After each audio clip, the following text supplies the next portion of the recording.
What we're going to meet next are two really important circuit laws.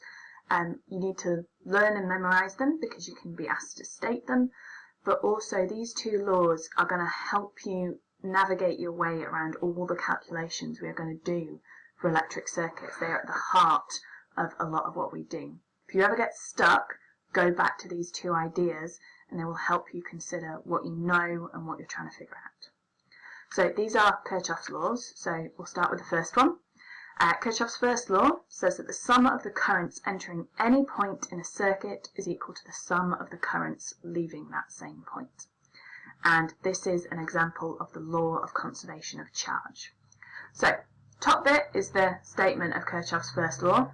This bottom bit is sometimes gets asked for as an extra little bonus marky kind of thing, but it kind of sums up what the law is saying. All it says is that the amount of charge that goes into a point has to come out of the point, so you can't make it or lose it by sending a current through a junction. Kirchhoff's second law, it says that for a complete loop in a circuit, the sum of the EMFs around the loop is equal to the sum of the potential drops around the loop.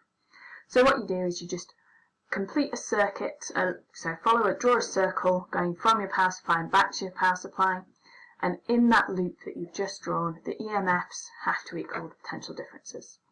Now in parallel circuits you'll be able to draw more than one loop, and this law applies to each of those loops.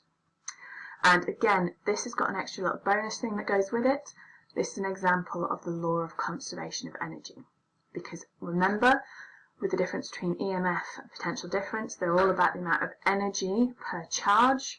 And what it's saying is that the energy that I put in, the EMFs, is going to be equal to the energy that I get out, the potential differences.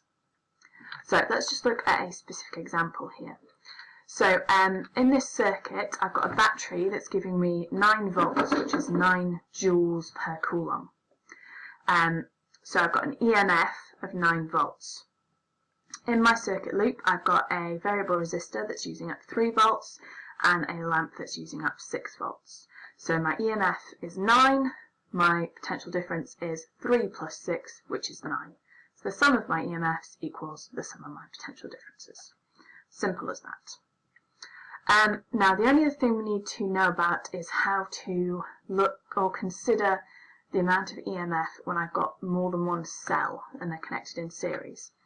So here I've got two cells. I've got a 2 volt cell and a 1.5 volt cell, and in this instance they're connected in the same direction.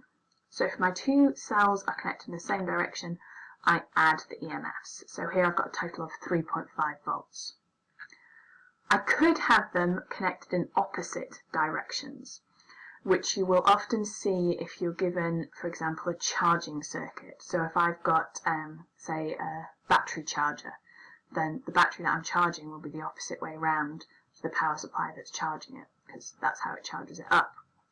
So if they're in opposite directions, then what I do is I take the difference. So the total EMF is going to be the EMF in one direction, take the EMF in the other direction.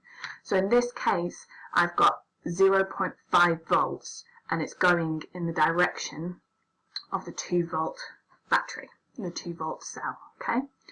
And bear this in mind. If you've ever got a diagram where they don't show the cells next to each other, double check which way around they are, because that's going to affect the EMF in each of your circuit loops. Sorry. So just to summarise, Kirchhoff's first law represents the conservation of charge at a point in a circuit. I knew you were all doing it along with me, right? If not, I'll just pretend you are in my head so I feel better. Anyway, the sum of the currents entering a point equals the sum of currents leaving that point. Kirchhoff's second law represents the conservation of energy in an electric circuit, and it says that the sum of the EMFs in a circuit loop equals the sum of the PDs around that same loop. Learn this. This is one of those kind of bedrocky things that if you get this really firmly in your head, you will have no trouble with electric circuits. If you do have trouble with electric circuits, think, right, how do Kirchhoff's laws apply to this? How can I use them to help me figure out what must be going on? Okay, so that's it if you have any questions, remember to ask when you see me.